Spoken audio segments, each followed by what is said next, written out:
আসসালামু আলাইকুম।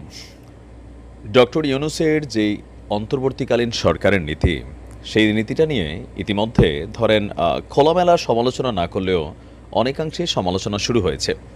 বিশেষ করে আপনার আওয়ামী বিরোধী যেই রাজনৈতিক দলগুলো আছে, তারা ভাবছে যে ডক্টর ইউনূসের অ্যাকশনের ভূমিকাটা হবে ধরতক্তা, মারপেরেক টাইপের। বাট অন্তর্বর্তীকালীন সরকারে ডক্টর আসিফ নজরুল ইসলাম থেকে যারাই আছেন, তারা অনেকটা ধীর গতিতে হাঁটছেন।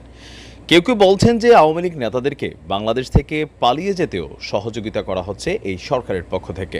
কারণ আমাদের সেনাবাহিনীর কাছে যেই সকল ৬৫০ জনের উপরে মানুষ ছিলেন, তারা আসলে কারা ছিল, তারা এই মুহূর্তে কোথায় আছে, এ নিয়েও নানান ধরনের বক্তব্য আসছে। তবে ডক্টর ইউনূসের যে রাষ্ট্র পরিচালনার নীতিটা আপনি যদি গভীরভাবে খেয়াল করেন, আমার কাছে যেটা মনে হচ্ছে আরকি, যে কারো সাথেই বিভেদে জড়াতে চাচ্ছেন না। তিনি চাচ্ছেন কোনো পক্ষে যেন তার অবস্থানটা